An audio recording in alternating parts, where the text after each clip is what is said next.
이것도 시사다. 네, 어느덧 가을이 서서히 지나고 초겨울에 접어들고 있습니다.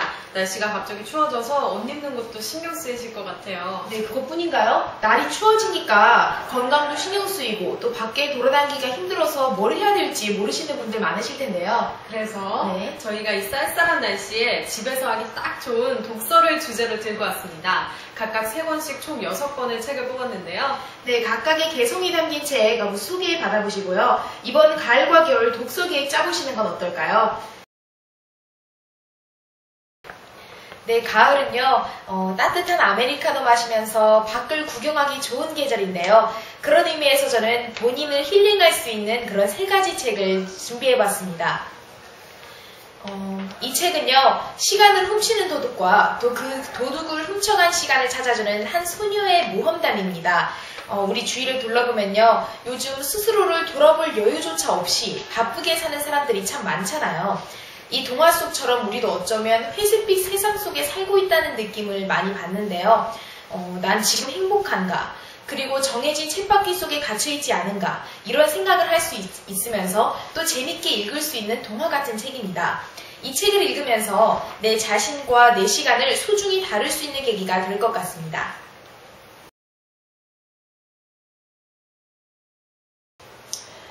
사람은 죽으면 그 사람이 어떻게 살았는가를 알게 된다고 합니다. 여기 2번이나 죽어서 자신의 삶을 점검한 남자가 있습니다. 예쁘고 재치있는 아내와 귀여운 사내아이 2명을 둔 변호사 벤은 월스트리트에서 일하면서 고액의 연봉을 받는데요. 사진 찍는 것을 좋아해 원하면 언제라도 상점에 가서 고가의 장비를 구입합니다.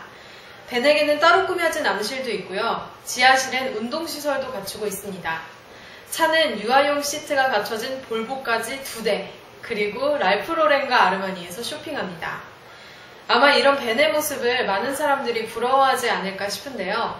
그런데 벤에게는 이루지 못한 꿈이 있습니다. 바로 사진작가가 되는 것입니다. 자신의 삶에 만족하지 못하고 계속해서 이루지 못했던 사진가라는 꿈을 그리워하던 벤은 어느 날 자신의 부인이 옆집에 사는 허풍쟁이 사진작가와 바람이 났다는 것을 알게 됩니다. 얼마 전에 뉴스 기사에서 사람들이 가장 부러워하는 직업 1위로 예술가가 뽑혔습니다.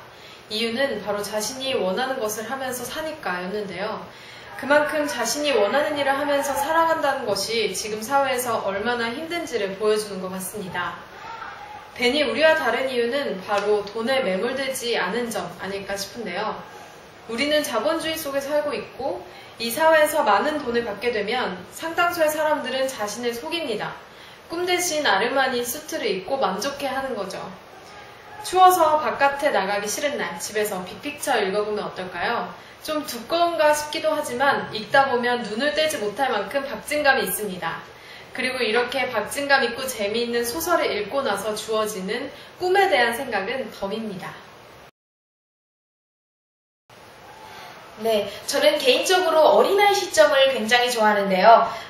고등학교 때 교과서에 사랑방송님 모두들 기억하실 텐데요. 이 시점만 봐도 어린아이 시점은 어리고 또 미숙하고 또 귀여우면서 오히려 그 시선을 통해서 사람들을 그리고 그 상황을 객관적으로 표현할 수 있는 것 같습니다. 이 책도 마찬가지인데요. 하지만 조금 다른 게 이 책의 주인공인 나는 12살의 소녀로 자신을 냉철하게 바라볼 줄 아는 그런 비판적이고 또 조숙한 어린이입니다. 그렇기 때문에 이 친구는요, 자기 주위의 그런 삶의 일면을 잘 보여주면서 또 그 속 내면까지 비판적으로 바라볼 수 있는데요. 저는 이 책을 읽으면서 제 자신도 냉철하게 볼 수 있는 그런 계기를 마련했던 것 같습니다. 모두들 봄, 여름까지 바쁘게 달려오셨다면 이 책을 읽으면서 본인을 성찰할 시간을 갖는 것도 좋을 것 같네요.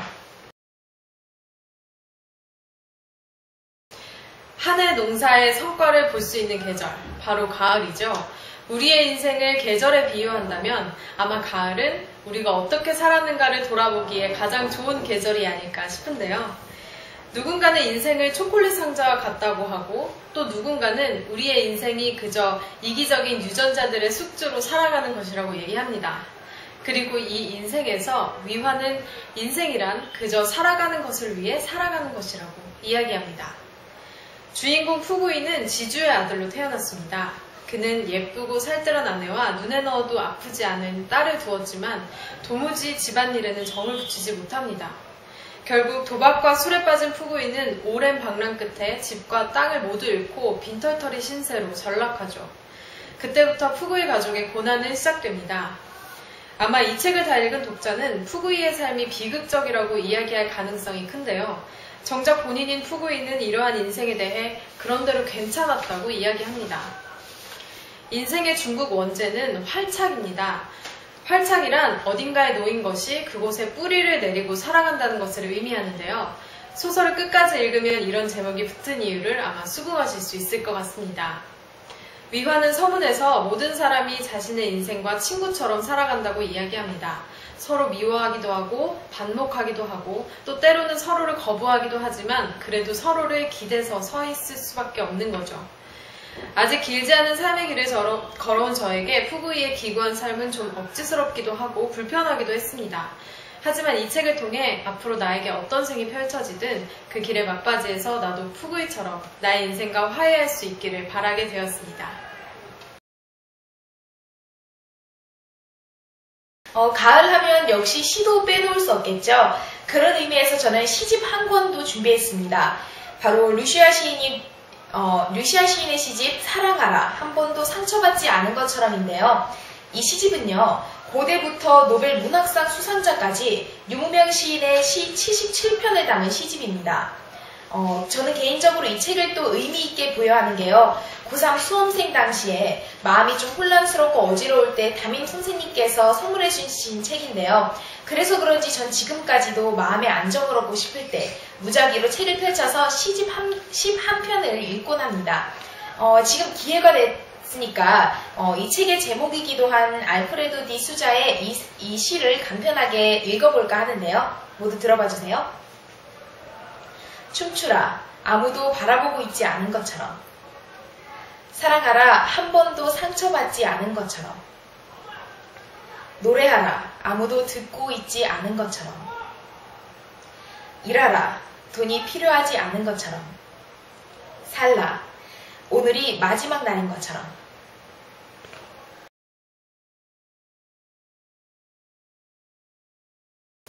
여러분은 얼마나 불안하신가요? 저녁 뉴스에서 무서운 사건 기사가 나올 때, 그리고 대학 수능을 보고 그 결과를 기다리고 있을 때 불안하지 않으신가요?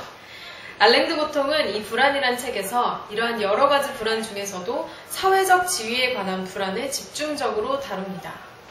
알랭드 보통은 불안에서 불안이 생기는 원인을 5가지로 분류하였는데요. 사랑결핍, 속물근성, 기대, 능력주의, 불확실성이 그것입니다. 또 이러한 불안들을 어떻게 해소하면 좋을지 그 해법도 제시하죠. 아마 대부분의 사람들이 자신의 사회적 지위에 관해 불안감을 느낄 겁니다. 우리는 조금 더 능력 있고 싶고 조금 더 많이 갖고 싶고 또 조금 더 높은 자리에 올라가기를 바라니까요. 특히 경제력으로 계급이 결정되는 사회에서는 상대적 박탈감 그리고 상대적 불안감이 그 몫을 톡톡히 하죠. 내가 승진이 안 된 것보다 내 동료만 승진을 한 것이 더 신경 쓰이게 마련이니까요. 하지만 계속 그렇게 불안해하고만 있으면 하루하루가 행복해질 리 없겠죠. 알랭드 보통의 불안을 읽으면서 우리가 느끼는 불안의 원인을 이해하고 또 그가 제시하는 불안을 극복하는 해법들도 살펴보면 어떨까요? 지금까지 저희가 추천해드린 책 어떠셨나요? 네, 꼭 오늘 추천해드린 책이 아니어도 좋으니까 이번 가을 그리고 돌아오는 겨울에는 좋은 책 많이 읽으시고 마음의 부자 되셨으면 좋겠습니다. 네, 저희는 다음 시사넬름에 또 찾아뵙겠습니다. 시청해주셔서 고맙습니다.